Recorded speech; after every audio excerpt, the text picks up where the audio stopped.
कंकाल का रहस्य। चौरा गांव के खेतों में इन दिनों खुदाई का काम चल रहा था। असल में इसी गांव से होकर एक अच्छी सड़क गुजरनी थी, इसलिए यहां खुदाई शुरू की गई थी। अचानक एक दिन खुदाई करने वाली मशीन से कुछ टकराता है। बाद में जब खोजबीन की जाती है तो वहां से 2 कंकाल मिलते हैं। पुलिस गांव के लोगों से पूछताछ शुरू करती है।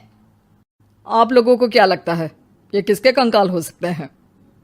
अरे साहब, हमें क्या पता ये किसके कंकाल है, आप ही लोग पता लगाइए।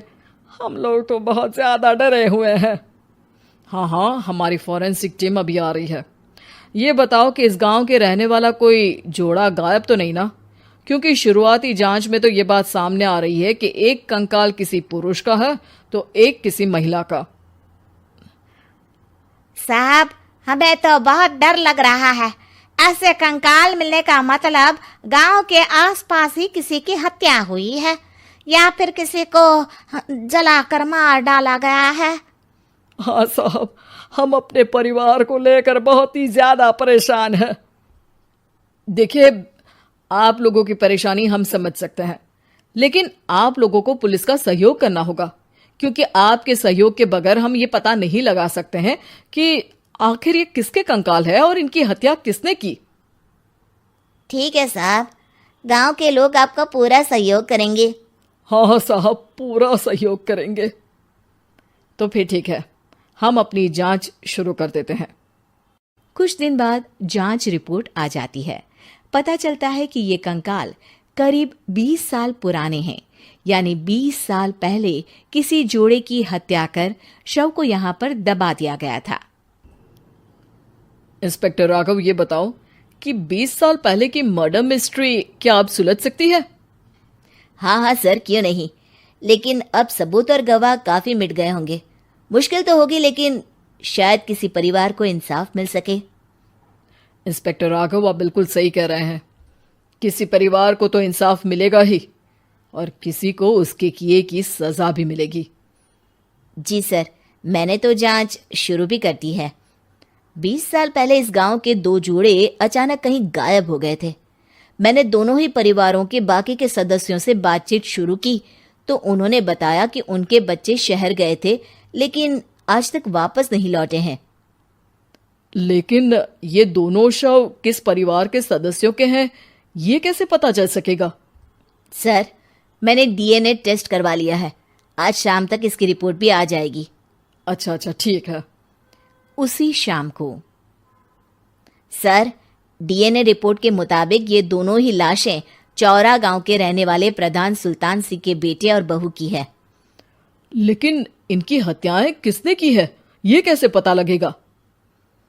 इसी का तो पता लगाने की कोशिश में जुटा हूं सर। आज सुल्तान सिंह से मिलने भी जा रहा हूं। मेरा बेटा और बहू तो मेरे लिए सिर्फ यादों में ही रह गए थे। हमें उनकी लाशें तक नहीं मिल सकी थी। आज 20 साल बाद उनके कंकाल मिले हैं। मैं अब किसके लिए जीऊं?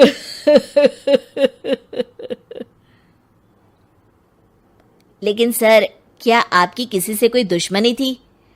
अपने बेटे बहू की हत्या के लिए आप किसे जिम्मेदार मान रहे हैं? अब मैं किसका नाम बोलूं? मेरी तो किसी से दुश्मनी नहीं थी, बस मेरे बेटे बहू को कोई वापस ला पाता।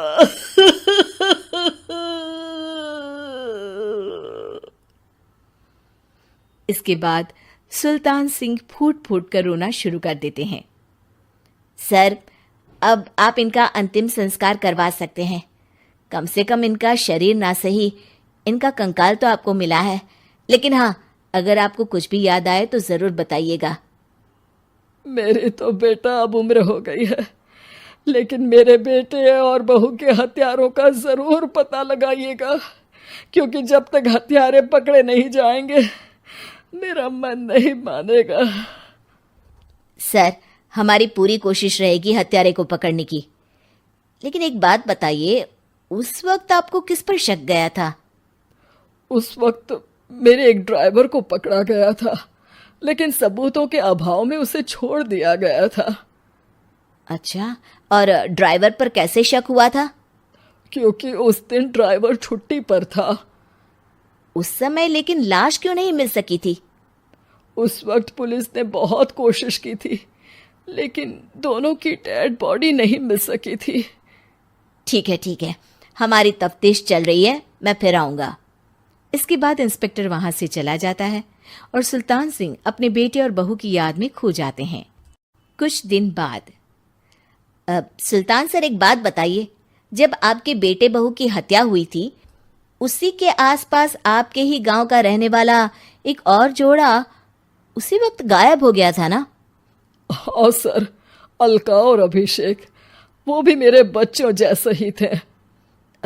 तो फिर वो कहाँ है?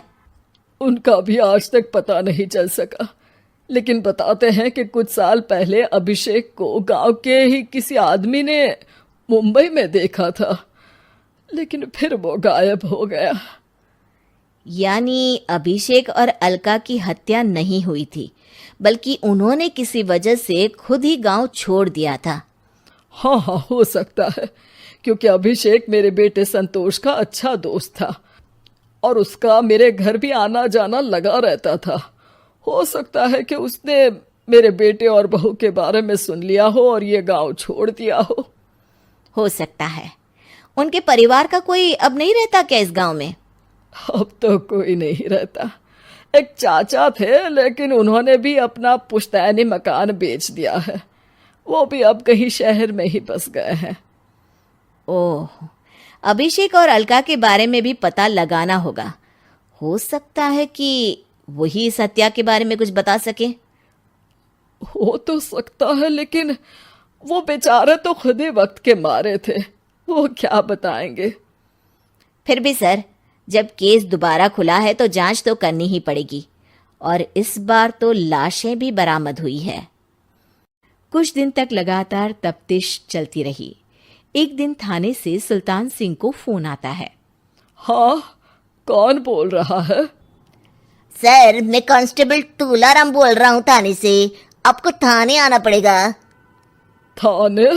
लेकिन क्यों? सर, किसी की पहचान करवानी है। अच्छा ठीक है, मैं दोपहर तक पहुंचता हूँ। सुल्तान सिंह दोपहर में थाने पहुंचता है। कई पुलिस के अधिकारी वहां मौजूद रहते हैं। सर, आपके बेटे की हत्या का रहस्य आज शायद सुलझ जाए। अच्छा इंस्पेक्टर राघव, पर वो कैसे? सर, उस आदमी को देखिए, क्या वही अभिषेक है? सुल्तान सिंह की आंखों में हैरानी से आंसू आ जाते हैं। हाँ सर, यही अभिषेक है। ये आपको कहाँ से मिला? सिर्फ अभिषेक ही नहीं, बल्कि इसकी पत्नी अलका भी इसके साथ है। मैडम, जरा अभिषेक की पत्नी को लाइए। जैसे ही अलका को पेश किया जाता है, सुल्तान सिंह जमीन पर गिर जाते हैं। सुल्तान सर, क्या हुआ आपको? आप अलका को देखकर गिर क्यों गए? सुल्तान सिंह सर पकड़कर बैठ जाते हैं। ये अलका नहीं, बल्कि ये तो मेरी बहू रितु है। पूरा थाना एक दूसरे का मुंह देखने लगता है। क्या? इसके बाद हर किसी को दो कंकाल और हत्या का रहस्य समझ में आ गया। अभिषेक और रितु ने मिलकर संतोष और अलका की हत्या की थी और लाश को जमीन के नीचे दबा दिया था। आज 20 साल बाद इस हत्या का रहस्य खुल सका था कि अवैध प्रेम संबंध में 2 मासूमों की जान गई थी।